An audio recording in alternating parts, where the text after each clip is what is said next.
No sé qué adjetivos usar con esta película escalofriante, rara, ilógica, fabulesca, macabra. Cuando vemos el cine del slasher norteamericano, nos plantean cierta lógica. En cambio, aquí Argento juega con rompernos la lógica cada cierto tiempo. Sí, de hecho también en la parte de los soundtracks o de la música que es súper brava, ese heavy metal que te rompe el oído. Perdón, pero es que no se puede hablar de esta película sin hacer spoiler. Jennifer de cierto modo se vuelve una larva del sarcófago, porque estás en medio de la tierra. Y hay muchas escenas que en el guion original son de desnudos. Pero Argento dijo, ok, los padres, evidentemente, de Jennifer Connelly dijeron, perdón amigo, pero no. Tienes a los insectos, tienes al chimpancé, tienes al viento, que es parte de la naturaleza, esta naturaleza viva. El vestuario de esta película estaba diseñado por Giorgio Armani. Entonces, si es que te gusta la moda, pues puedes ver tu dosis de sangre y monitos asesinos y al mismo tiempo ganarte con los tremendos vestuarios.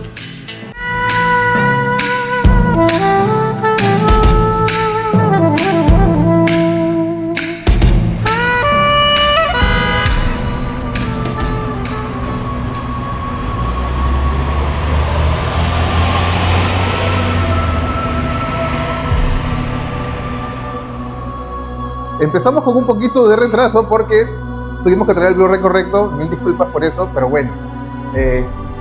Estamos reunidos hoy para ver esta gran película de Dario Argento, un director italiano que probablemente los fanáticos de este terror un poco más extremo, más caleta, conozcan. De hecho, es una película que es interesante porque en las últimas décadas ha cobrado mucho más importancia en la filmografía de este director. Muchos hemos visto Suspiria, la película más conocida de él, que de hecho se hizo un remake y tal. Sin embargo, esta película es importante en su filmografía porque es la primera en la que él sale a los Estados Unidos con Jennifer Connelly. Es la primera coproducción internacional, de hecho suiza, italiana también. Y es una película que yo creo que hoy en día se considera como una de las más importantes. De hecho, cuando le preguntan a Argento cuál es su película favorita, él dice Phenomena, y aparte de Suspiria. Pero esta es la película que él quiso hacer, lo que él dice es que es la película que él quiso hacer y no pudo hacer con Suspiria. Es una fábula acerca de estas niñas, ya verán. Tiene escenas que fueron cortadas. La versión que vamos a ver hoy es la versión subtitulada en inglés porque es la versión de 116 minutos, porque cuando se estrenó en Estados Unidos se estrenó como Creepers, con media hora menos de metraje, porque habían escenas aparentemente muy violentas, lo cual es específicamente lo que buscamos cuando vemos una película de Argento, pero alguien decidió que no, que había que cortar las partes violentas. O sea, básicamente es un episodio de algo semejante a La Rosa de Guadalupe en Estados Unidos. Sin embargo, hoy, gracias a este rescate, podemos ver la versión de Argento completa. A los que les gusta el rock más pesado, hay algunas intervenciones interesantísimas de Iron Maiden, de Motorhead, y además hay una intervención muy bacán de Andy Sex Gang, que es a los que les gusta la música más industrial, más dark, es el vocalista de Sex Gang Children. Ya van a ver cómo utiliza la banda sonora este director en esta película. También es muy polémica la forma en que usa la música, pero la música incidental es de Claudio Simonetti, que es el de Goblin, que es básicamente quien le pone la música a Suspiria y que hace muchas de las soundtracks de Argento. Entonces vamos a ver esta gran película. Perdón, estoy haciendo la pantalla y no al Blu-ray. Hace 10 minutos hemos terminado de ver Phenomena. Estamos procesando todavía lo visto. De hecho, Phenomena es una película compleja, sobre todo si venimos de la lógica del slasher norteamericano, que es más o menos en esa época. Y estamos para que nos des sus impresiones. El gran Diego de Book Hunter, es un placer tenerte acá, Diego. Muchas gracias por estar aquí, por compartir esta experiencia. No sé qué adjetivos usar con esta película. Escalofriante, rara, ilógica, fabulesca, macabra. ¿Cómo describirías esta película? En verdad es bastante onírica también. De hecho, yo tenía altas expectativas con la película y me destruyó completamente. Sobre todo una escena del pozo que hay por ahí, que no me va a dejar dormir por mucho, pero sí, en verdad es muy gore, muy body horror, como siempre han dicho, ¿no? Exacto. Y en verdad te deja una sensación bien extraña al final de la película. Lo sientes muy fuerte, ¿no? No pasa como las películas actuales, quizás, pero sí te queda muy fuerte la sensación. Exacto. Yo creo que una de las cosas que más nos descoloca de esta película es que cuando vemos el cine del slasher norteamericano, nos plantean cierta lógica. En cambio, aquí Argento juega con rompernos la lógica cada cierto tiempo y yo creo que en parte la impresión que te causa la película es que tú ya no sabes qué estás viendo en cierto momento porque la lógica se rompe y se rompe una y otra y otra y otra vez. Yo creo que la lógica es un lugar seguro desde donde ver el crimen, pero cuando te rompe la lógica y no sabes qué cosa esperar, yo creo que ese es el juego que está haciendo Argento con el espectador aquí. Sí, de hecho también en la parte de los soundtracks o la música que es súper brava, ese heavy metal que te rompe el oído, que te entra con un choque de emociones, subes y bajas, por ejemplo. Ahí en las películas actuales al menos ya no vemos eso, o sea, es más melodioso, más pianito para mantener el suspenso. En cambio acá Argento te mete el heavy metal, pero lo mete súper fuerte en las escenas que son más adrenalínicas, ¿no? Exacto. Y hay una escena incluso que es más pasiva, que es la primera chica, que está en un cuarto, y la música así, fuerte, pum, pum, pum, golpeando, ¿no? Y eso como que a la chica no sabe qué está pasando, pero el espectador sabe que el peligro es inminente, por la música solamente. Y eso no lo tienen las películas actuales, contemporáneas. Es verdad. De hecho, una de las cosas más curiosas y chuecas de la película es que la primera víctima es la hija mayor de Argento. Entonces yo no sé qué se requiere para llevar a tu hija a cierta situación para que la mates en la película. Hay que estar muy mal de la cabeza. De hecho, una de las escenas más comentadas de la película es precisamente la que comentas del spoiler, perdón, pero es que no se puede hablar de esta película sin hacer spoiler. El pozo de cadáveres. Es que ya llegamos. Disclaimer, ya... el pozo de cadáveres, de hecho es muy italiano porque es pasta. De hecho, el tipo que hizo los efectos especiales tuvo que explicarle a Jennifer Connelly, tranquila, esto es pasta. Así que estás nadando en comida, pero igual, o sea, aún así, sabiendo yo que se trata de efectos especiales, es una escena que te genera tanta repulsión, esas eventos asquerosos. Y los insectos, exacto. De hecho, y contrastas también mucho con la inocencia que tiene Jennifer o que uno percibe de Jennifer, ¿no? Que va cambiando, ¿no? Es una transición desde el inicio que es más inocente hasta que ya se vuelve más emancipada de su destino, ¿no? Es una especie de Alicia en el País de las Maravillas. Hay una parte en que ella está caminando por este túnel de piedra y dices, esto yo lo he visto antes. Además la iluminación es muy onírica, ¿no? Como dices. Claro, de hecho, ahora que mencionas ese túnel, es interesante también esa parte que me quedó muy grabado porque Jennifer de cierto modo se vuelve una larva del sarcófago, porque estás en medio de la tierra y al igual que la larva que va hacia los cadáveres, ella también está yendo hacia estos cadáveres sin saber. Entonces es como que también medio irracional ella, pero su instinto la está llevando hacia este pozo, ¿no? Es verdad, es un personaje que yo creo que más que lógica es instinto, es casi como un animal que está moviéndose por fuerzas que el espectador no entiende, pero en cierta medida, al cierto momento de la película, te acostumbras a que ella es como un ser irracional que se arrastra, se sumerge, trepa, se sumerge, y de pronto dices, claro, es el comportamiento básico de un pequeño animal. Insecto. Como un insecto. De hecho, Jennifer Connelly, cuando Argento trabajaba mucho, era parte del sistema, ¿no? De directores de esta época, y quien le recomienda a Jennifer Connelly es Sergio Leone, el de Érase una vez en América, porque Jennifer Connelly le había hecho un papel tremendo y le dijo a Argento, mira, esta película tiene que ser con ella porque es una niña de 13, en esa época tenía 13 años, era muy niña, y hay muchas escenas que en el guion original son de desnudos, pero Argento dijo, ok, los padres evidentemente de Jennifer Connelly dijeron, perdón amigo, pero no vas a poner a una niña de 13 años en esas situaciones, y Argento dijo, ok, mira, mientras ella esté, fantástico, vamos a cambiar el guión para que ella, porque él quería algo incluso como un contenido un poco más erótico. Claro. Es que yo no sé, Argento es una persona inexplicable. Es una persona inexplicable. Y qué cosa habrá encontrado, qué cosa habrá visto, pero bueno, al final dijeron que no, y él tuvo que viajar a Estados Unidos a convencer a Jennifer Connelly y decir, por favor, tienes que estar en mi película, y Jennifer Connelly le dijo, bueno, está bien, vamos a estar en esa película, sin saber mucho lo que se metía, ¿no? Claro. No sé si hubiera sabido bien que iba a sumergirse en un pozo de cadáveres, se hubiera dicho, genial, vámonos con eso. Pero me interesa mucho lo que comentaste de Jennifer como un insecto. Además, los que juegan videojuegos, no tiene nada que ver, pero al mismo tiempo tiene todo que ver. Hay un videojuego del 95 que se llama The Clock Tower, que está inspirado en la película. Nunca lo he jugado, es de Super Nintendo, y el personaje también se llama Jennifer, y atraviesa por las mismas cosas. hay cosas muy interesantes. Está la barca en el lago, que nos remite un poco a los slasher también clásicos, ¿no? Y bueno, lo que están viendo en el video no han visto esta versión extendidísima, pero hay partes que estaban en italiano, Claro. pequeños segmentos, porque ni siquiera los doblaron, ni siquiera se molestaron en doblarlos en inglés. Y es un poco como que cuando lo ves sin contexto dices, ¿por qué de pronto hablaron en italiano? Además, quiero conversar contigo acerca del personaje de Donald Pleasence y los insectos.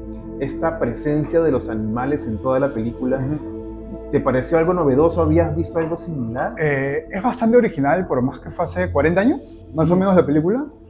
Este año cumple... Ya. 40, Okay. 41 años, ¿no? Estamos en un aniversario de Fenómeno. 2025, 84, sí, más o menos. Wow, ya, okay. De hecho, justamente te quería tratar ese tema porque sí, los insectos, obviamente con toda esta parte entomológica y todo ello, también hay como, se siente como una especie de evolución de los insectos. En una primera parte tú ves maripositas, ves abejas, ves saltamontes, ves mariquitas, y aparte la vista subjetiva de las mariquitas, y ver ese zoom in que hacen sobre las mariquitas, y como espectador tú sientes que están hablando. Y están hablando de Jennifer. Es más, las escuchas cuchichear. Claro. Es decir, no sabes qué dicen, pero sabes que están hablando de Jennifer. Claro. Y de hecho, en esta primera parte de la película ves puros insectos bonitos. Digamos que, claro, No me he dado cuenta de eso. estéticamente bonitos, pero ya casi hacia la segunda mitad son puras moscas. Wow. Y las moscas Larvas, es, digamos, la oposición, el putrefacto, la descomposición, el cadáver, lo muerto. Entonces, como que eso también, de cierto modo, rige la personalidad de Jennifer, ¿no? Al inicio inocente, y después ya, como te comentabas, un toque más emancipada, porque ella está sola, está completamente sola, ¿no? Todos están muriendo y ella está tratando de supervivir. Y eso me trae mucho a colación. Yo soy más de libros que de películas, mucho a Carrie, de Stephen King, que fue escrita 11 años antes, más o menos, o publicada. De hecho, comparte muchas analogías, ¿no? Está Carrie, que es la adolescente, está Jennifer, ambas van a un instituto, a un colegio, ambas sufren bullying, ambas tienen poderes mentales, uno tiene telequinesis y ella tiene como una entotelepatía, algo así. Que se comunica con los insectos con sus emociones, no les habla, o sea, son sus emociones, cómo ella se siente, ellos lo perciben, ¿no? Inclusive ahí también hay una figura chévere que me acuerdo por Carrie, su mamá, que era una persona ultra conservadora, muy religiosa, y también acá está la mamá, que es la parte final, una de las antagonistas, ¿no? Que es una especie de, digamos, este concepto de maternidad monstruosa, digámoslo de cierto modo, ¿no? Es una madre que sí o sí igual protege, ¿no? Porque si es mi hijo lo protejo, no importa las consecuencias, pero es una madre. Y hay una maternidad monstruosa bien bacán, bien vil, porque trastoca un poquito lo que significa ser mamá, ¿no? Pero aún en su instinto de protección lo hace, ¿no? Es interesante porque ahora que hablas de la madre, y los que han visto, por ejemplo, Profondo Rosso o otras películas de Argento, la figura de la madre está muy presente, y la actriz que es Dara Nicolodi, que es la ex esposa de Argento, también tiene un papel de madre medio esquizo, muy rara.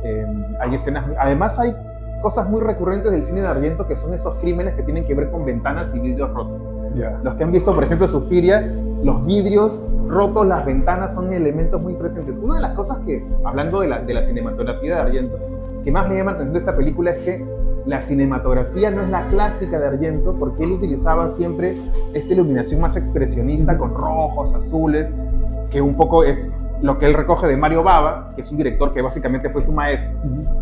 Pero aquí no. Aquí él no usa esa iluminación típica de Suspiria, de Fenómena, por ejemplo, que también usa esa iluminación. Aquí usa una iluminación bastante más, no sé si calmada es la forma correcta de decirlo, porque son luces muy focalizadas. Ves toda la penumbra de la Transilvania suiza y ves a Jennifer con este vestido que siempre está ondeando, así se ven interiores, el cabello se mueve y es como una presencia muy fantasmal. Y ella básicamente avanza, se desliza por muchas escenas y dices, hay un discurso ahí acerca de Jennifer, ¿no? Que es muy etérea, creo que esa es la palabra.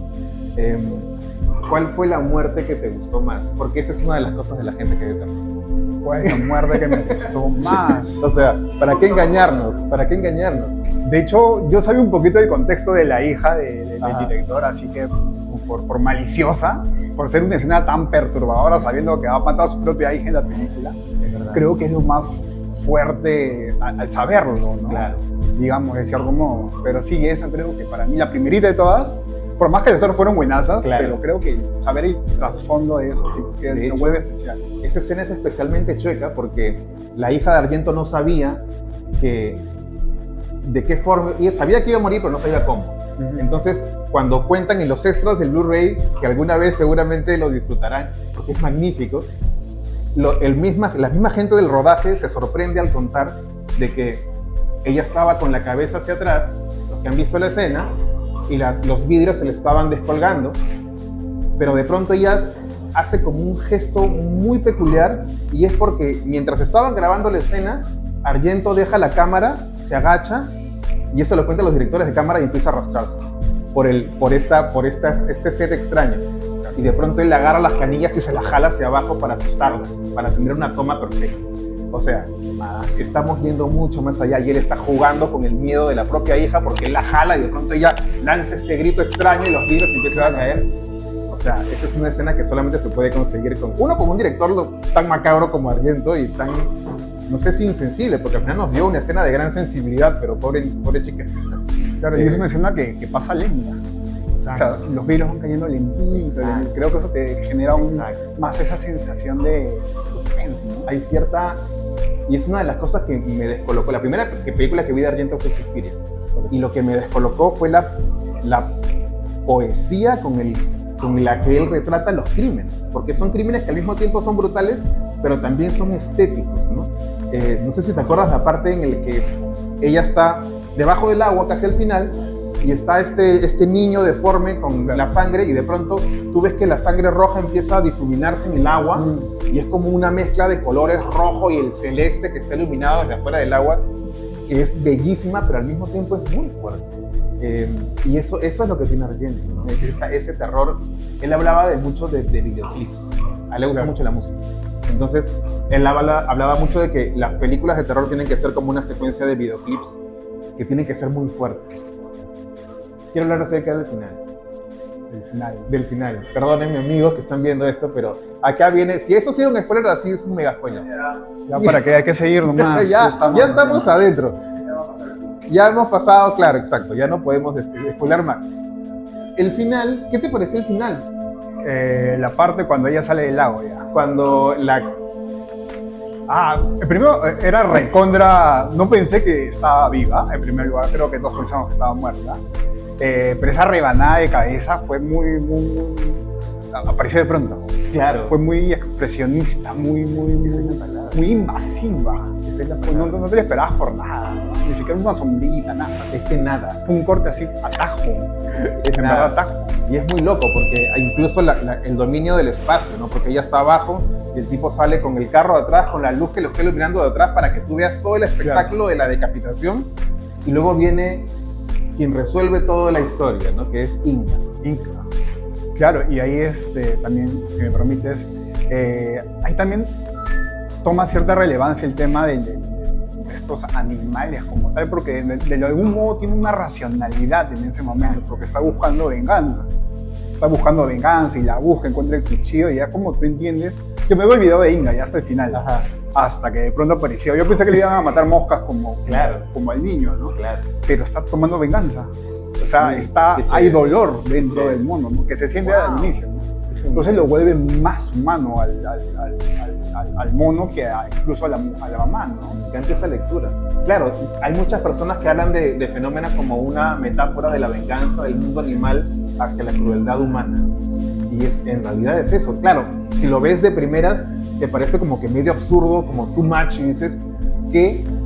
Pero si empiezas a hurgar entre los símbolos que te está proponiendo la película, es básicamente eso, ¿no? El animal está harto de que, y de hecho, una cosa curiosa es que si han visto la película, espero la hayan visto, si no, perdónenme, la parte en que las moscas invaden la casa cuando ella entra en esta especie de posesión y sale este super mega enjambre, super mega nube de moscas, eso es café grabado dentro de una olla de agua, en cámara lenta, y de pronto montaron este café sobre la casa y se ve este enjambre de moscas que está llegando. La única parte en la que usan moscas reales es cuando muere el niño, que que ellos mismos incubaron 2 millones de larvas para que las moscas Wow. salgan. Y obviamente la gente del pueblo se quejó muchísimo porque Claro. durante 2 o 3 semanas el lugar estuvo invadido de moscas. Y Argento como, uy, perdón, pero bueno, ya quedó la película, nos retiramos, gracias por todo, fueron geniales. Se quedan con las moscas. Y de hecho sí, esta parte es muy fuerte, ¿no? Los insectos y esta presencia, esa analogía que hacen con Belcebú, por ejemplo, que dicen es la señora de las moscas. Y de pronto te cuestionas si realmente su poder viene de algo sobrenatural o quizás es algo diabólico que Argento no nos cuenta, pero que al mismo tiempo te lo sugiere cada vez de manera más explícita.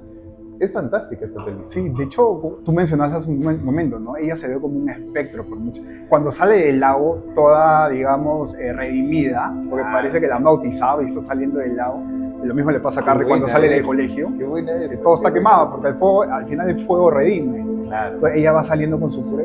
Cada vez que pasa algo siempre está tranquila. Sí, Es como si hay un subtexto por abajo que te dice que en verdad no es tan inocente como parece, ¿no? exacto. Te da esa sensación. A mí nos quedó esa sensación porque pasaban cosas malas para alguien, que cualquiera estaría estresado, ansioso, pero ella estaba tranquila. Es verdad. Se detenía a pensar, de ahí prendía el bote, Claro. pasaban cosas, ella estaba tranquila, abrazaba el monito. Es verdad. Como siempre estaba con esa tranquilidad tenía, ¿no? Es curioso lo que mencionas porque me remite a muchos comentarios de personas que ven esta película y dicen, esta no es la Final Girl clásica, que conforme la película avanza expresa más de una histeria, de un nerviosismo. Ella siempre está así, como un insecto.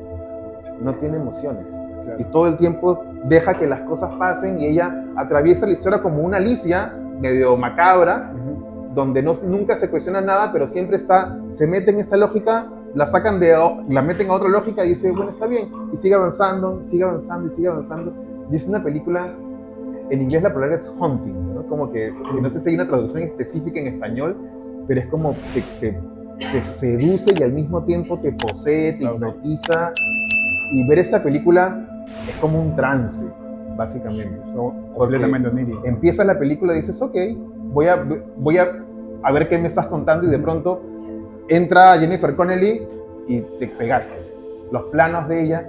Además, quiero comentar un poco acerca del trabajo de las cámaras de Argento. La cámara es un personaje, porque a veces la cámara es la mosca, a veces la cámara es el asesino, a veces la cámara es ella. Y el trabajo audiovisual es un trabajo que no se ve mucho en otras películas de terror de esa época, sobre todo. Es alucinante. Sí, en verdad hay muchas perspectivas dentro de la misma película, ¿no? Como tú decías, de los insectos hay varias. Claro. Ella en su ensoñación, cuando está en este plan de sonámbula, que también está a través de otra perspectiva. Entonces, ese juego que tú dices de cámara, más los zoom-ins en los insectos, para mí eso fue bravazo. Es loquísimo. Te marcan muchas narrativas al mismo tiempo. Exacto. Y de los insectos, ahora que estás hablando, me acuerdo mucho de este subgénero del eco-horror, que es un concepto que más, al menos en literatura, se ha puesto más de moda en los últimos años. Claro. Tienes a los insectos, tienes al chimpancé, tienes al viento, que es parte de la naturaleza, esta naturaleza vengativa contra los antagonistas, en este caso. Claro. Y me parece bacán que también se pueda explotar ese recurso, ¿no? El viento, tienes razón. Hay otro elemento importante que es el viento. Que es la Suiza, la Transilvania La Suiza, por eso le llaman. Suiza. Y de hecho este lugar como medio existe.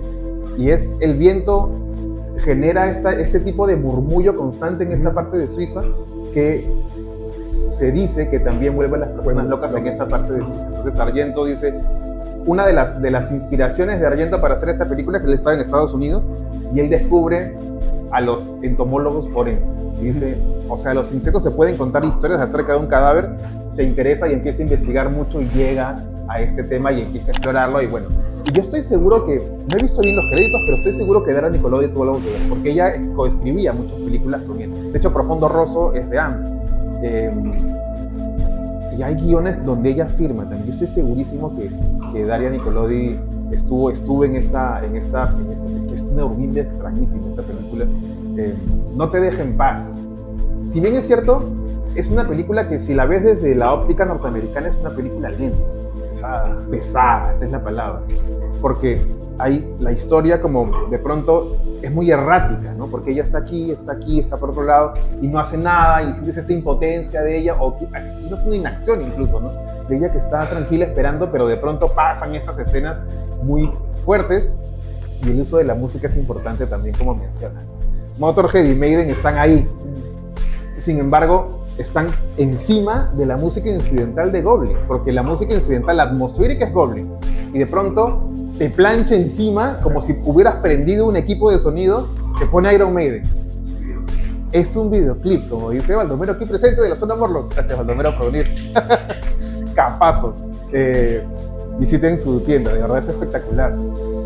Tiene cosas... Es que no. Abajito, ahí pon el arroba, la De mención. verdad, la zona Morlock, súper recomendada. Es una tienda de culto, esa es la palabra. Y eso, entonces, un poco la idea era comentar las impresiones. Me encanta que hayas resistido la tentación de ver la película hasta ahora, me parece fantástico, de Sí, verdad. la quise ver toda la semana, pero no podía, tenía que verlo hoy día. Es increíble. Muchas gracias, Nada, gracias a ti por la invitación. por estar aquí. Gracias.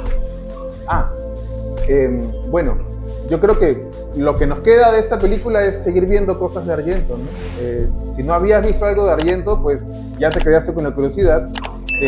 Recomendadísima, Inferno, Tenebra, que es increíble, Rojo Oscuro, que es como el clásico, el giallo de él, ¿no? El giallo es como este cine criminal, Suspiria, que es como que el gran clásico. Suspiria es para empezar, exacto. Suspiria es como la película para empezar. Exacto. Y otra cosa que me olvidé mencionar, el vestuario de esta película ha estado diseñado por Giorgio Armani. Entonces, si es que te gusta la moda, pues puedes ver tu dosis de sangre y monitos asesinos y al mismo tiempo ganarte con los tremendos vestuarios de Armani que diseñó para esta película. Entonces, no es cosa menor. ¿Cómo manejaba sus contactos Argento? No tengo idea, pero digamos que el tipo conoce a la gente indicada para que Armani le haga el vestuario, que luego van a romper con navajas. Pero bueno, está bien. Y a Goblin, que bueno, que es como la clásica banda de rock progresivo. Argento es un gran amante del progresivo. ¿Así? Baldomero cuenta que Pink Floyd era uno de las opciones para... de hecho, el padre no aceptó Pink Floyd, que pena Pink Floyd. De hecho, quien iba a ser del padre de Jennifer era Al Pacino. Y Al Pacino dijo, amigo, no, todo bien, pero no. Y pusieron a quien sale. Pero Al Pacino iba a ser el padre, quizás porque era un papel muy pequeño. Probablemente como que solamente salió un momento, dijo no y ya. Pero hay muchas historias detrás de esta película. Si es que te gusta la dirección de arte de esta película, chequea Inferno porque es el mismo director de arte. Tiene secuencias muy similares con una iluminación un poco más expresionista, lo baba, rojo, azul, pero sigue este rollo de que no sabes si estás soñando. De hecho, la primera vez que vi Inferno soñé muy feo. La banda sonora de Inferno es espectacular. Y eso, entonces, agradecerte una vez más, Diego, por esta tremenda compañía. ¿Dónde te podemos encontrar? Bueno, en Instagram, en TikTok, estoy como The Boot Hunter. De repente me ayudan porque no sé pronunciar muy bien. ¿Qué podemos encontrar en tu Instagram? Bueno, hacemos reseñas de literatura de horror gótico, cósmico, ciencia ficción, noir, y de todo que esté relacionado a ese tema, suspense. Qué chévere. Así que ahí pueden encontrarme en Instagram y en TikTok como The Boot Hunter. Excelente, Boot Hunter. Muchas gracias. Muchas gracias a ustedes. Baldomero de la zona Morlock y a todos los que nos acompañan esta noche. No olviden dar la campanita, seguirnos y ya saben todo el proceso. Gracias a Bohemia por el espacio. Esta es la segunda fecha del ciclo de la Linterna Mágica. De verdad, la pasamos rebomba. Salimos un poco descolocados siempre de cada función, que yo creo que esa es la idea, ¿no? De ver películas que al mismo tiempo te generan esa clase de confusión. Y sobre todo porque la ves con unas chelas, son películas que te dan ser, como dice Oliver, que te están asesorando aquí. Mira. Eso no es planeado de ninguna manera. Pero yo creo que una de las experiencias más chéveres de este tipo de terror es que las puedes ver con una chela. Yo siempre he dicho que estas películas son para celebrarlas. Entonces, a mí me encanta ver películas así con amigos, con chelas. Yo creo que es el feeling, ¿no? Por eso estamos todos en este rollo también. El terror cuando se comparte y se bebe es más chévere. Eso, gracias otra vez. Ya saben, campanita, todo el proceso, síganos y bueno, esperen a la siguiente función. La siguiente función ya vamos a postarla seguramente después de la pela, pero va a ser The Rocky Horror Picture Show, una película que se canta, se baila, se bebe, se goza, se baila pegadito seguramente. Así que los esperamos. Espero vengan, hayan visto ese video antes para que vengan al Rocky Horror Picture Show. Cuídense mucho.